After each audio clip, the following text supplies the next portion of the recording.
আমরা 100 বছর পরেও আরেকজন রোকেয়া সৃষ্টি করতে পারি নাই। বেগম রোকেয়া যদি স্বপ্ন দেখতে পারে, আমরাও তো পারি স্বপ্ন দেখতে।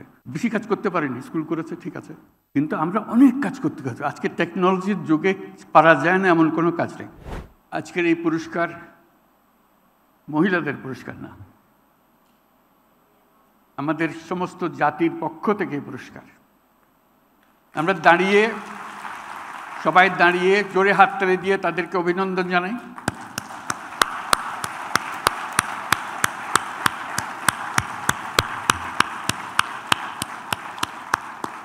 ধন্যবাদ।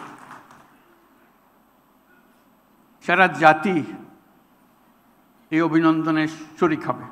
আমরা যে মহিয়সী নারীর কথা স্মরণ করি আজকে অনুষ্ঠানটির আয়োজন করা হয়েছে, সেই মহিয়সী নারীর আত্মা আজকে শান্তি পাবে।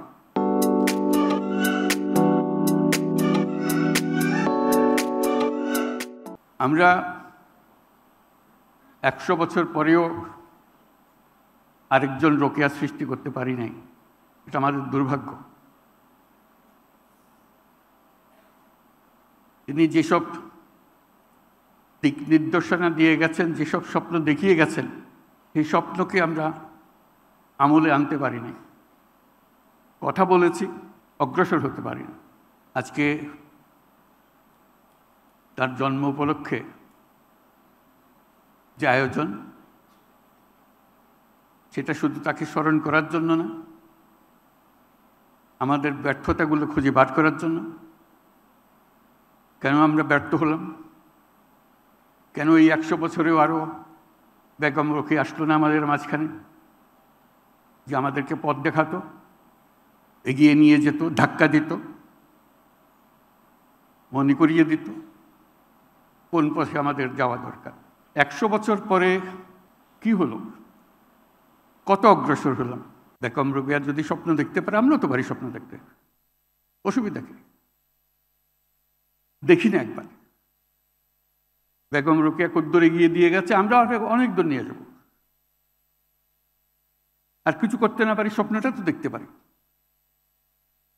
বেগম রোকেয়া তাই করেছে, স্বপ্ন দেখে গেছে। বেশি কাজ করতে পারিনি, স্কুল করেছে ঠিক আছে, কিন্তু আমরা অনেক কাজ করতে পারি। আজকে টেকনোলজির যুগে পারা যায় না এমন কোনো কাজ নেই, শুধু মন ঠিক করা।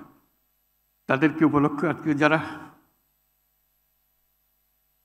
এখান থেকে সবার উপস্থিতিতে জাতির পক্ষ থেকে পুরস্কার নিল, তাদেরকে আবার আমরা জোরে হাততালি দিয়ে অভিনন্দন জানিয়ে এটা শেষ করি। সবাইকে ধন্যবাদ।